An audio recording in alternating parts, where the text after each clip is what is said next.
L'hôtel 5 étoiles où les clients ne ressortent jamais. Les histoires africaines de Fiona. L'hôtel Le Prestige, 5 étoiles, le plus luxueux de toute la région. Celui dont tout le monde parle sur les réseaux sociaux. Celui où les célébrités, les hommes d'affaires, les influenceurs se bousculent pour réserver une chambre.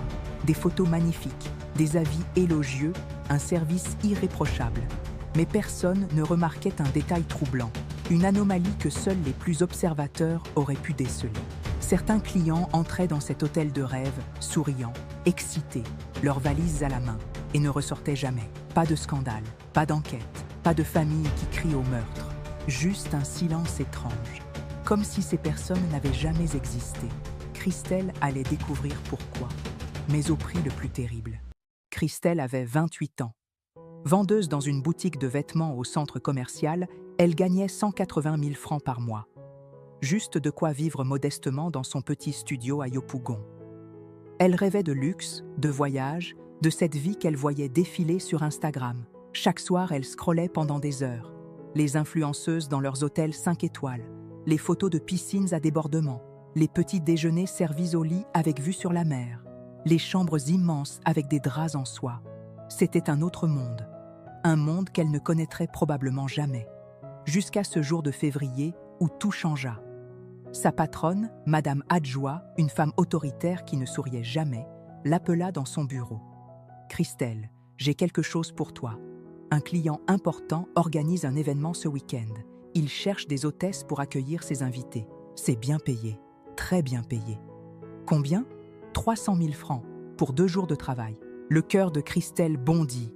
300 000 francs, plus que son salaire mensuel. C'est où ? À l'hôtel Le Prestige. Christelle écarquilla les yeux. Le Prestige, l'hôtel dont tout le monde parlait, celui qu'elle regardait en rêve sur Instagram. Vraiment, le Prestige ?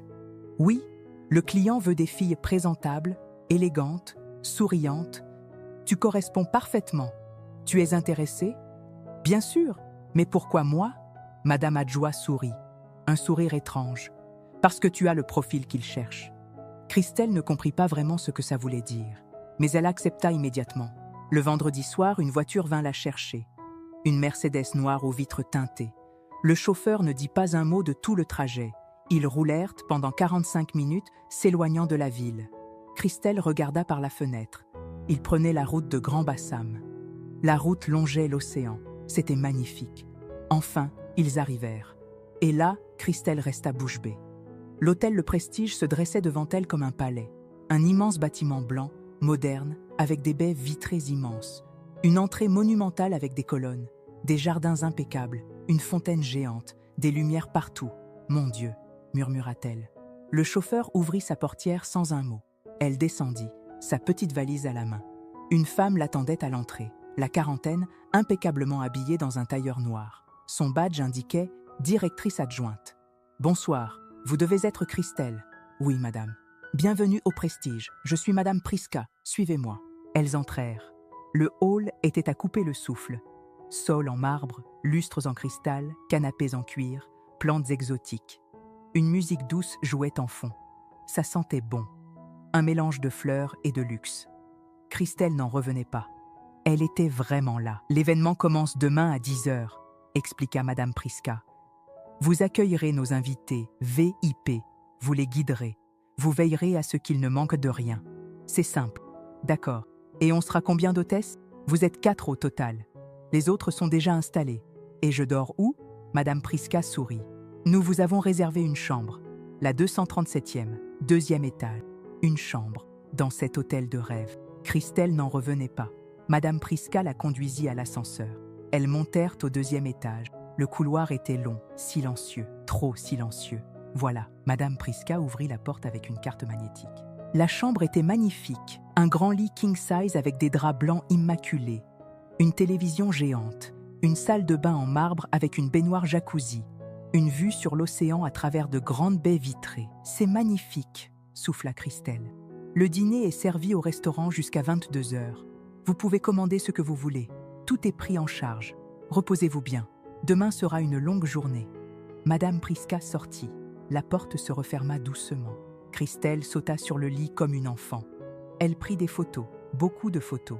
Elle les posta immédiatement sur Instagram avec la géolocalisation « Hôtel Le Prestige ». Les likes affluèrent, les commentaires aussi. « Trop chanceuse, c'est le paradis. Comment tu as fait pour avoir ça ?» Christelle sourit. Pour une fois, c'était elle qui vivait le rêve. Le lendemain matin, Christelle descendit au restaurant. C'était somptueux. Buffet à volonté, viennoiserie, fruits frais, jus pressé, œufs à la demande. Elle se servit généreusement. C'est là qu'elle rencontra les autres hôtesses. Jessica, 26 ans, étudiante en commerce. Mélissa, 30 ans, infirmière. Et Vanessa, 25 ans, coiffeuse. Elles étaient toutes là pour la même raison, l'argent et l'expérience de dormir dans cet hôtel légendaire. « Vous avez vu vos chambres ?» demanda Jessica, excitée. « C'est dingue. J'ai posté au moins 30 stories hier soir. » Elles rirent toutes. À 10 heures, Madame Priska vint les chercher. Elle leur donna à chacune un uniforme élégant. Robe noire moulante, talons, badge. L'événement se tient au Salon Atlantique, 3e étage. Vous accueillez les invités avec le sourire, vous les guidez à leur place, vous servez les boissons, c'est tout. Elles montèrent. Le Salon Atlantique était immense. Des tables rondes partout, une estrade, des décorations florales. Tout était prêt, mais il n'y avait personne. « Les invités arrivent quand ?» demanda Vanessa. « Ils ne vont pas tarder », répondit Madame Priska avant de partir. Les filles attendirent. 1 heure, 2 heures. Personne ne vint. « C'est bizarre », murmura Christelle. « Un événement VIP sans invité ?» Jessica haussa les épaules. « Peut-être qu'ils sont en retard, ou qu'ils ont annulé. De toute façon, on est payé pareil. » À 13 heures, Madame Priska revint. « L'événement est reporté à ce soir. Vous pouvez profiter de l'hôtel en attendant. La piscine, le spa, tout est à votre disposition. » Les filles se regardèrent, surprises mais ravies. Elles allaient passer la journée à profiter d'un hôtel 5 étoiles, payées pour ça. Elles descendirent à la piscine, une magnifique piscine à débordement avec vue sur l'océan. Elles prirent des photos, se baignèrent, commandèrent des cocktails. Mais Christelle remarqua quelque chose d'étrange. Il n'y avait aucun autre client. L'hôtel était vide, complètement vide. « Vous trouvez pas ça bizarre ?» dit-elle aux autres. « Un hôtel 5 étoiles un samedi et on est les seuls ?» Mélissa rigola. « Peut-être qu'ils ont privatisé pour l'événement. Profite au lieu de te poser des questions. » Le soir arriva. Elles remontèrent au salon. Toujours personne. À 20 heures, Madame Priska réapparut. « Mesdames, il y a eu un changement de programme. L'événement est finalement annulé, mais vous serez quand même payées intégralement. Vous pouvez passer la nuit ici et repartir demain matin. » Les filles applaudirent, payées sans avoir rien fait. « Par contre, » ajouta Madame Priska, « nous avons une petite requête. Nous aimerions prendre quelques photos de vous pour notre brochure promotionnelle. Vous êtes d'accord ?»« Bien sûr, » dit Jessica. « Parfait. Rendez-vous au studio photo, sous-sol, dans 1 heure. » 1 heure plus tard, les 4 filles descendirent au sous-sol. C'était la première fois qu'elles y allaient. L'ascenseur s'ouvrit sur un long couloir, sombre, froid. Ça ne ressemblait plus du tout au luxe des étages supérieurs. « C'est par où ?» demanda Vanessa, mal à l'aise. Christelle regarda les panneaux. « Studio photo, salle B12, par là. » Elles avancèrent. Le couloir semblait interminable. Les néons au plafond clignotaient légèrement. Enfin, elles arrivèrent devant une porte. « Salle B12, studio photo. » Jessica frappa. Pas de réponse. Elle poussa la porte. La pièce était grande, vide, pas d'appareil photo, pas de décor, juste des murs blancs et une autre porte au fond. « Il n'y a personne, » dit Mélissa. Soudain, la porte derrière elle se referma. Clac. Les filles se retournèrent. Jessica essaya de l'ouvrir. Impossible.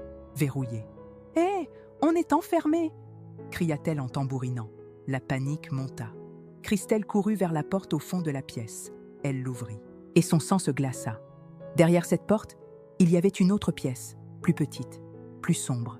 Et là, alignés contre le mur, des cadavres, des corps, plusieurs corps, enveloppés dans du plastique transparent. Christelle hurla, un hurlement qui déchira le silence. Les autres accoururent, Elvire, et hurlèrent aussi. « Mon Dieu, mon Dieu !» sanglotait Vanessa. « Il faut sortir d'ici, il faut sortir !» Elles se précipitèrent vers la première porte, tambourinèrent, crièrent. Soudain, la porte s'ouvrit. Madame Priska était là, mais elle n'était plus seule. 2 hommes imposants l'accompagnaient, et elle souriait, un sourire froid. Vous n'auriez pas dû voir ça. Les hommes les poussèrent brutalement dans la pièce. Elles tombèrent au sol. « Qu'est-ce qui se passe ?» hurla Jessica. « Qui sont ces gens ? Pourquoi il y a des cadavres ?» Madame Prisca s'avança calmement. Ces gens, c'étaient d'anciens clients. Comme vous, Christelle sentit ses jambes trembler. Des clients? Qu'est-ce que vous leur avez fait? La même chose qu'on va vous faire. Mélissa se mit à pleurer. Non, non, s'il vous plaît. On n'a rien fait. On veut juste partir. Madame Prisca s'accroupit devant elle. Partir. Mais vous ne pouvez plus partir. Vous êtes déjà enregistré comme ayant quitté l'hôtel ce matin. Vos familles pensent que vous êtes rentré chez vous. Personne ne vous cherchera ici. Mais pourquoi? Cria Christelle. Pourquoi nous? Parce que vous correspondez au profil. Jeune, jolie, célibataire, sans enfants. Des vies simples, sans trop d'attaches. Le genre de personnes qui peuvent disparaître sans faire trop de vagues. Vanessa se leva d'un bond et tenta de courir vers la porte. Un des hommes l'attrapa et la jeta violemment au sol. « Il ne sert à rien de résister, » dit Madame Prisca. « Vous êtes dans les sous-sols, personne ne vous entendra crier, personne ne viendra. » Jessica pleurait maintenant. « Qu'est-ce que vous allez nous faire ?»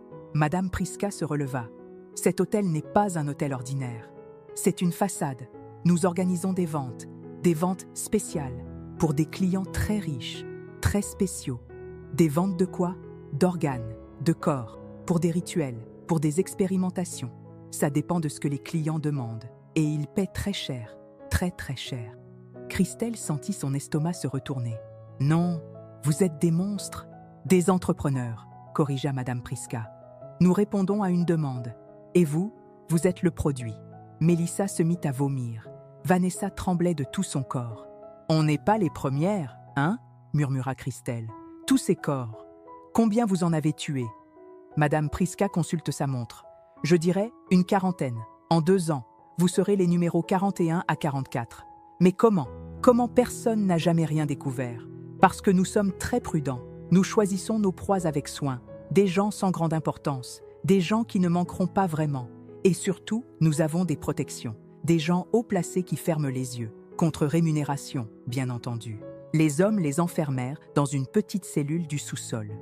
4 murs en béton, une porte en métal, pas de fenêtre, une seule ampoule au plafond. Elles s'effondrèrent toutes les 4, en pleurs. « On va mourir », sanglotait Vanessa. « On va mourir ici, et personne ne le saura jamais. »« Non », dit Christelle d'une voix tremblante. « On ne va pas mourir. Il faut qu'on trouve un moyen de sortir. »« Comment ?» cria Jessica. « On est enfermés. Il y a des gardes dehors. On n'a aucune chance. » Christelle se leva et examina la cellule. Il devait y avoir une solution. Il y en avait toujours une. Elle remarqua quelque chose. La grille de ventilation. En haut du mur, elle était vissée, mais les vis semblaient vieilles, rouillées. « Aidez-moi », dit-elle. Elles empilèrent le matelas du lit de camp contre le mur. Christelle grimpa dessus. Elle attrapa la grille et tira. Elle bougea légèrement. « Encore! Tirez !» Elles tirèrent toutes ensemble. La grille céda. Elle tomba avec un bruit métallique. Elles se figèrent. Est-ce que les gardes avaient entendu? Silence. Christelle regarda dans le conduit. C'était étroit, très étroit, mais peut-être assez pour ramper. « Je vais y aller. Si je trouve une sortie, je reviendrai vous chercher. »« Non, c'est trop dangereux, » protesta Mélissa. « Rester ici, c'est mourir à coup sûr. Je dois essayer. » Elle se hissa dans le conduit. C'était poussiéreux, étouffant. Elle rampa dans le noir, guidée seulement par de petits rails de lumière filtrant à travers d'autres grilles. Elle rampa longtemps. Ses genoux la faisaient souffrir. Ses mains étaient écorchées. Soudain, elle arriva à une intersection. 3 directions possibles. Elle choisit celle de gauche au hasard. Elle continua. Et puis, elle vit de la lumière. Une autre grille. Elle regarda à travers. C'était un bureau, vide pour le moment. Elle poussa la grille doucement. Elle tomba avec un petit bruit. Christelle se laissa glisser dans le bureau. Elle était dans les bureaux administratifs du sous-sol. Il devait y avoir une sortie. Elle ouvrit la porte prudemment. Un couloir. Personne. Elle avança à pas de loup. Son cœur battait si fort qu'elle avait l'impression qu'on pouvait l'entendre. Elle tourna un coin et tomba nez à nez avec un garde. Il ouvrit la bouche pour crier. Christelle, par pur réflexe de survie, attrapa un extincteur accroché au mur et le frappa de toutes ses forces. L'homme s'effondra. Elle courut. Elle courut comme jamais elle n'avait couru. Elle vit des escaliers. Elle monta. 1er étage, 2e, 3e. Elle déboucha dans le hall principal, vide à cette heure de la nuit. Elle se précipita vers la sortie, poussa les grandes portes vitrées, et elle fut dehors. L'air frais de la nuit, la liberté. Elle courut sur le parking, trouva la route, et courut encore. Christelle courut pendant ce qui lui sembla une éternité. Elle finit par arriver sur la route principale. Elle fit signe à une voiture. Elle s'arrêta. « S'il vous plaît, appelez la police. Il faut appeler la police. » Le conducteur, un homme d'une 50aine d'années, comprit qu'elle était en danger. Il appela immédiatement. 30 minutes plus tard, la police arrivait à l'hôtel Le Prestige en force. Christelle les guida au sous-sol. Ils enfoncèrent les portes, libérèrent Jessica, Melissa et Vanessa, et découvrirent l'horreur complète. Les chambres froides, les corps, les documents, les listes de clients. Madame Priska et ses complices tentèrent de fuir, mais furent arrêtés. L'affaire fit la une de tous les journaux. Hôtel de l'horreur, plus de 40 victimes, Le Prestige, façade du luxe, réalité de l'enfer. Les 4 filles témoignèrent. Elles racontèrent tout. Grâce à leur courage, le réseau fut démantelé. Des arrestations eurent lieu, des gens importants tombèrent. Mais pour Christelle, la vie ne redevint jamais normale. Elle faisait des cauchemars toutes les nuits. Elle ne pouvait plus voir d'hôtel de luxe sans trembler. Elle avait survécu, mais une partie d'elle était morte dans ce sous-sol. Tout ce qui brille n'est pas de l'or. Derrière les façades les plus luxueuses, les plus parfaites, se cachent parfois les secrets les plus sombres. Quand une opportunité semble trop belle pour être vraie, c'est souvent parce qu'elle l'est. Méfiez-vous des lieux trop parfaits, des offres trop généreuses, des sourires trop calculés. Le mal ne porte pas toujours un masque effrayant. Parfois, il porte un uniforme élégant et vous accueille avec professionnalisme. Merci d'avoir suivi cette histoire. Si elle t'a glacé le sang, abonne-toi et écris « Merci Fiona » en commentaire. À très bientôt pour une nouvelle histoire.